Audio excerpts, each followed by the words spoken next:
You could subscribe to A Better Peace, the War Room podcast, at iTunes, Google Play, or your favorite download service, and never miss the great content we offer. Welcome to War Room, the official podcast of the U.S. Army War College online journal, graciously supported by the Army War College Foundation. Please join the conversation at warroom.armywarcollege.edu. We hope you enjoy the program. Hello, I'm Andrew Hill, and welcome to the War Room podcast. Today, I am joined by Dr. Jacqueline Whitt. Jackie, welcome again. Hello, thanks. And our special guest today in the War Room is Dr. Conrad Crane, who is the Chief of Historical Services for the U.S. Army Heritage and Education Center. Con, welcome to the podcast. Very glad to be here. So, Con deserves a very good introduction because he's a great figure here at the War College. He retired as a lieutenant colonel in the United States Army, where he served as an air defense officer and also was an academy professor at West Point. He's a member of the class of 1974 of West Point. Is that Ed Filiberti's class as well?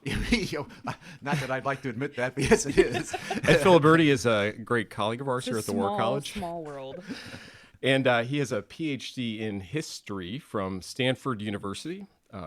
So today we are continuing a series that we started over the summer on terms or phrases that we really dislike or would like to question or examine or subject to scrutiny. Yes, interrogate under like a bright light. Using Unpack. Those are good using words. methods that a democratic society would not condone. So today we're going to be talking about this phrase. History teaches us ... What does that mean? Is it useful? What should we do with that? What does history teach us? And here at the War College, we've got this periodic kind of revisiting of how well do we do history in the curriculum? How well do we incorporate it as we teach students? Jackie, you mentioned this term historical mindedness. Right. Yeah, so that's a phrase that we've been hearing a lot lately. And I think we're still trying to figure out what it means. I know, Con, you've been on the working group to figure out what this means. And we have a lot of historians at the War College. I'm a historian, Con, you're a historian. We've got lots of people with that sort of title around, but it's also pretty clear that we're not trying to make our students into historians. Thank God. There are probably enough of us around here. I'd say that one of the things that always bothers me is when I'm talking to people and they'll be trying to make an observation about the past, and I say, well, I'm not an historian, and that somehow downgrades their opinion. And I say that history is a state of mind. I mean, so we might not all be trained historians, but we can all use the historical approach and be historically minded. So it always bothers me. Well, I'm not an historian. Well, you're thinking like one. You're trying to apply the discipline. Yeah. Trying to apply the discipline. Don't downgrade your opinion because you don't feel you're up to us somehow. Yeah, my office mate, she's an attorney, she's a JAG, and she said, well, I don't really enjoy history, I don't think historically. I said, lawyers are some of the most historically minded people I know, it's right? called precedent. Yeah, precedent establishes the basis of your argumentation and your thinking. And she went, oh, I guess I just don't like having to remember like names and dates. And I said, well, I don't either. That's what Google is for.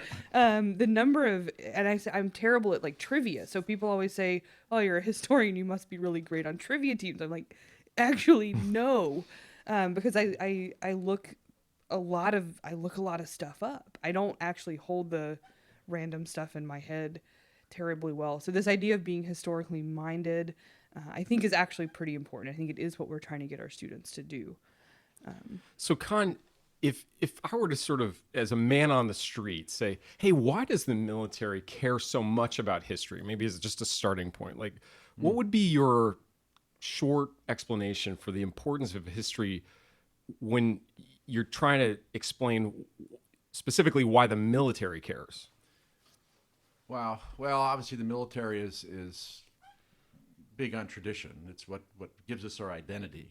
So a lot of our identity comes from this perspective of history, but also it's the only laboratory for experimentation we have. It's experience. We've got experience. Now it goes back to what you get from it, and the one thing history teaches you, I think, is humility. There's a book I've been mentioning. It's called The Past is Prologue by the distinguished military historian Williamson Murray and the defense analyst Richard Hart-Sinreich. And they've got two sets of case studies. They've got one set of case studies where militaries have looked at history and tried to take the right lessons and ended up in disaster. And then they've another group that ignored history and ended up in disaster. So the lesson you get from the book is whether you use history or ignore it, you're going to get burned. I mean, this is not going to go well for No, you. it's not. So I mean, it's like I said, if there's anything it teaches us, it's to be very humble because you really can't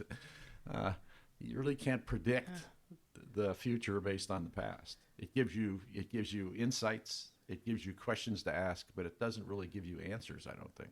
Yeah, no, I think historians are not a terribly optimistic crop of people. I think it gets to the idea that historians really, really, really dislike anything that sounds like you're asking them to predict what's going to happen next, because historical work and study and analysis is full of moments that are unpredictable. Historians use the word contingency a lot, right? That there are contingent moments where things could have gone a different way, where one thing changes, and so to apply those lessons, that sort of application of something that would be called a lesson or an overarching idea is just really, really hard, maybe impossible. Okay, let me give you an example of what we do over in my cell, which, we're practical historians. We're trying to make history useful for the Army as best we can. And a few years ago, as the military services were drawing down, there was a lot of this mention of the expansibility of the Army. The word expansibility and reversibility, they were being thrown around all over the place. We've loved that word since like John Calhoun. That's right. That's right. Yeah. And so we decide, well, we need to. People are throwing this out. It's kind of almost an unintended analogy they're creating, and we need to. Is this really relevant or not? Do people understand what they're saying? So we did a study which we called the myths of expansibility, which looked at this, and basically, one of the points we tried to make is, it's always been very hard to grow armies.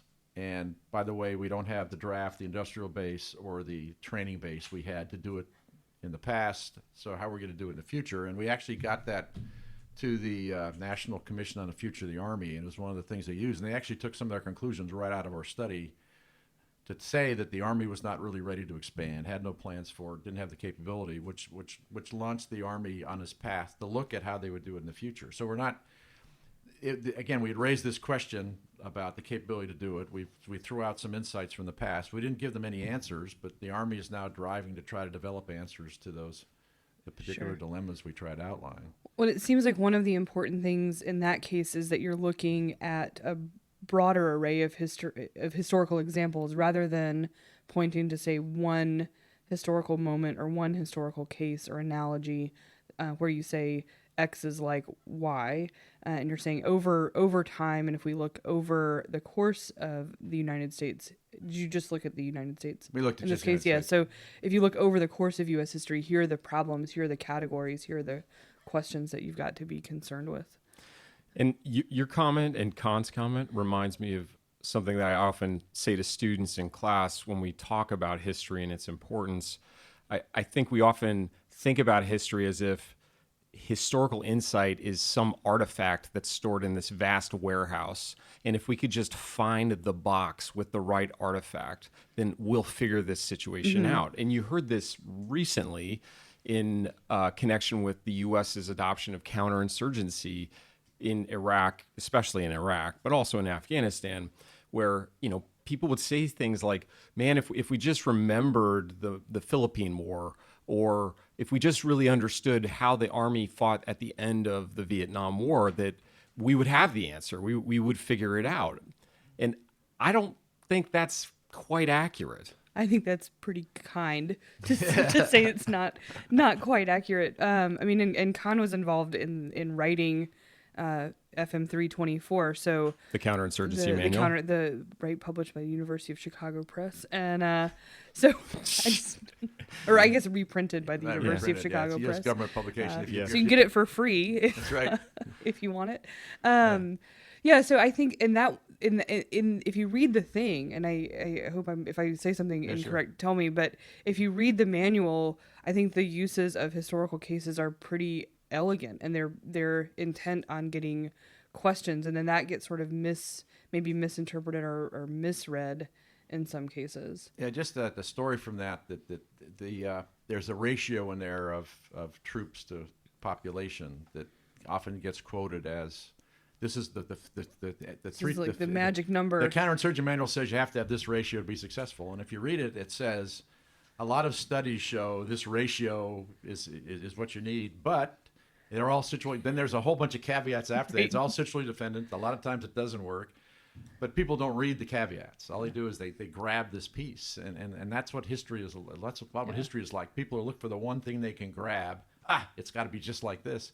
But nothing. No two situations are alike. It's never just like this. And the Vietnam analogies especially just make me kind of insane. I sometimes moonlight as a Vietnam historian. In my day job, I talk about Vietnam not all that often anymore.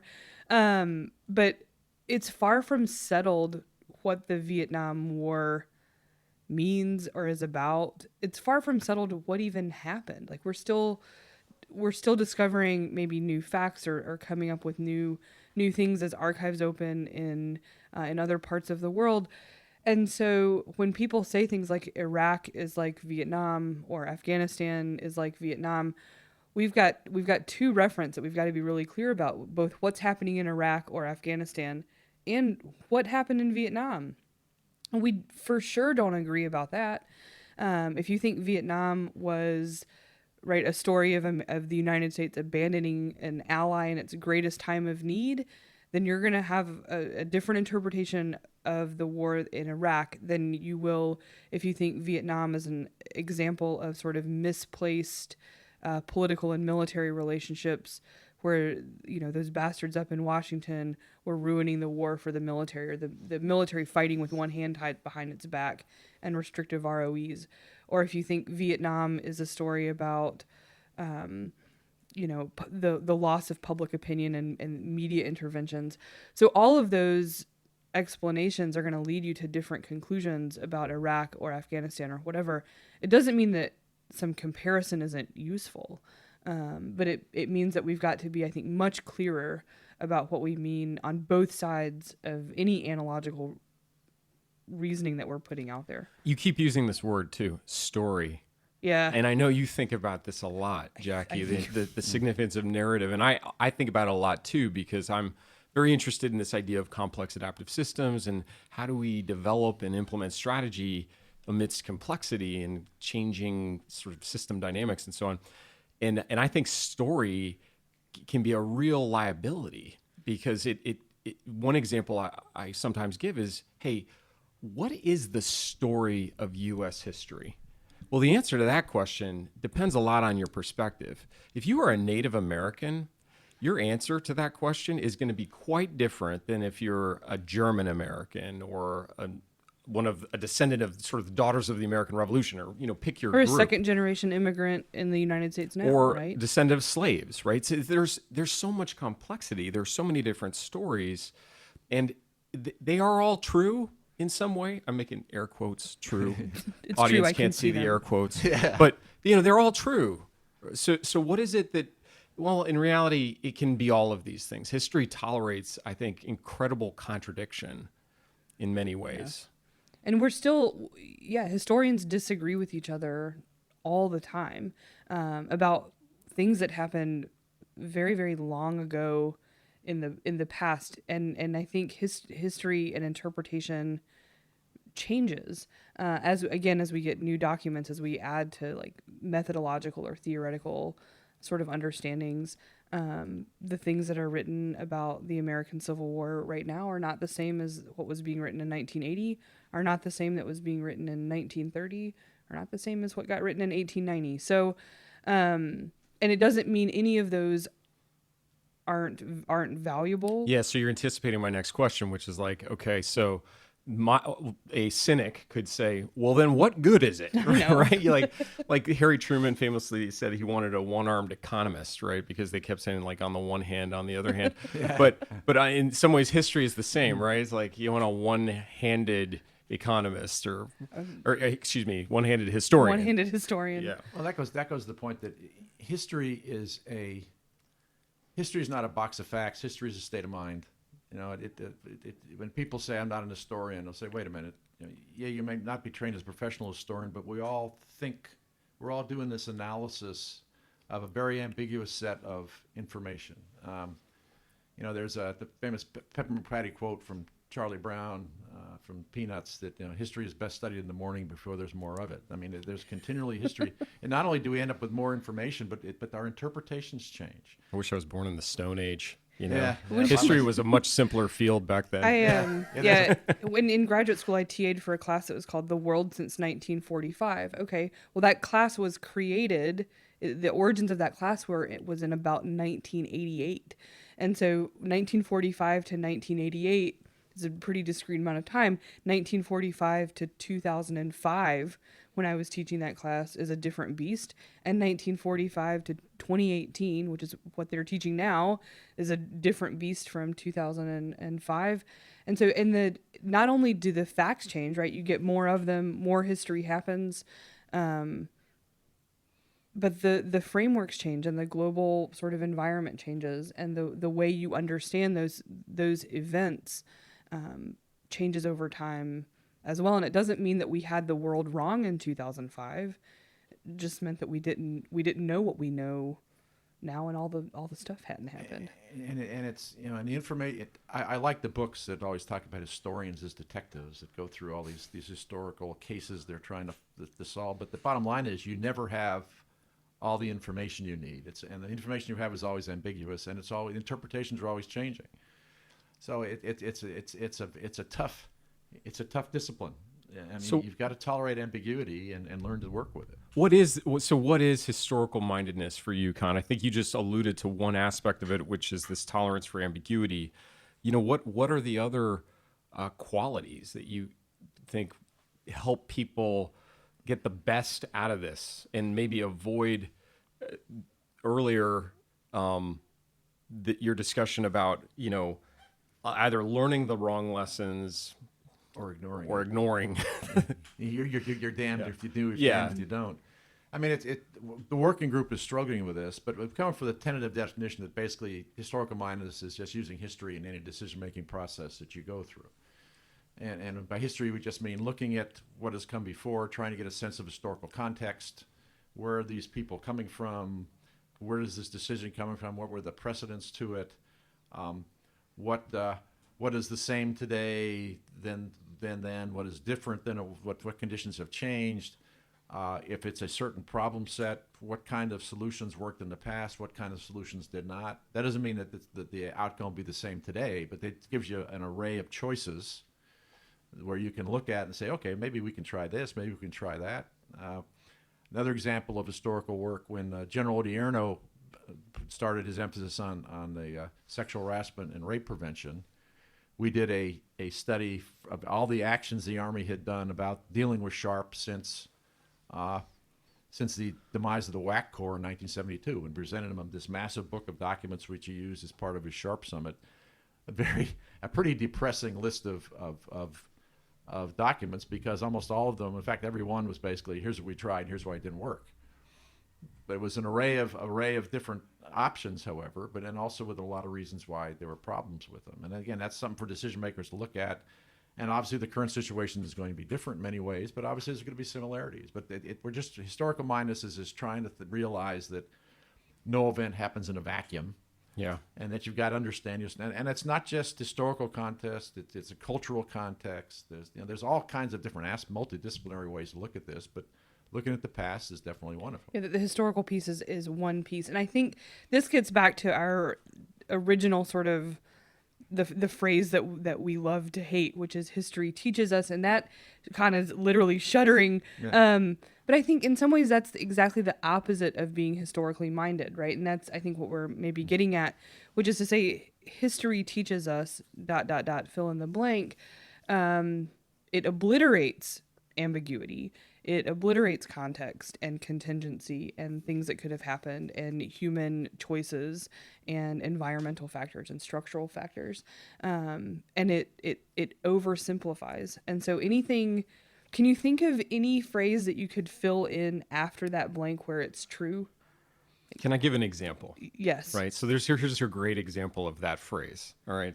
It's from Gibbon. I mean, and Okay. I love Gibbon. Right. Okay. So he and this is in Volume 1. So when he's talking about the good things in the Roman Empire, just before everything started to go bad, he says the reign of Antoninus, he's talking about Antoninus, is marked by the rare advantage of furnishing very few materials for history, which is indeed little more than the register of the crimes, follies, and misfortunes of mankind. Now, I like that phrase, but I'm not sure that's It's a lovely sentence. Yeah. But what would it mean in this context of sort of history teaching us So a I think lesson? I think the lesson he's saying is that the stuff we record, and Barbara Tuchman had a version of this as well. We pay a lot more attention, and we spend a lot more time writing about at the time that Right. something happens when it's something awful, right? Crimes, bad things. I actually have Tuchman's comments. She says, disaster is rarely as pervasive as it seems from recorded accounts. Yeah. This is like Tuchman's law about, what actually is the proportion of, the awful thing that we're. Right, and this gets to sort of availability and all sorts Yes. of stuff Right. that we talk about too here at the War College. So what records are left, right? Another sort of catchphrase, right, is that history gets written by victors, right? That whoever wins survivors. or survivors in a non-military context. So and this gets to Conde, one of your points, that we're sort of bound by the historical record, and I think we're getting better at uncovering different ways of thinking about who creates records and what can count as a historical record. In the future, history is going to be written by those people that kept their hard drives. Yeah, if we Yes, can we've get lo- to the hard drives. We've lost the first couple of years of the war on terror in Afghanistan and Iraq because people purged their hard drives and now- documents are gone. And Now I'm making an awful face and sort of shuddering just thinking about how we write. They're stuck in connexes and we may never get to them again. And even things like PowerPoint briefings, and we know that's how a lot of work was happening without really careful version control. If you can't see how you get from the draft slide deck to the final briefing, and you can't see all the lovely builds and animations in the middle, and the revisions and the marginalia. I know in some of my work, some of the most valuable documents are a draft of a memo or a briefing book or something with the decision makers' marginal comments. And if we've lost that, and we only have the final version, it's going to be really hard history to sort through. Over at the Military History Institute, we've had people donate us their records, and they'll send us, here's my PowerPoint slides from the daily operations briefing, and what you get is the last version because they just update it every day and they didn't keep the previous versions. It just makes me gives me physical pain. And on that note, with Jackie in intense pain, we're going to give her some time to recover, and we will continue our discussion of this topic on the next episode of A Better Peace, the War Room podcast. It is a big question. What can we learn from history? How do we learn from history? So we're going to spend a couple more episodes on it with Dr. Conrad Crane and Dr. Jacqueline Whitt. Thank you very much for joining us, and we hope you'll join us next time. And that concludes our program. Thank you for listening. The views expressed in this podcast reflect those of the speakers and do not necessarily reflect the views, policies, or positions of the U.S. Army or the Department of Defense. Let us know what you think. Provide us your feedback, comments, or suggestions through our webpage at warroom.armywarcollege.edu, and have a great day.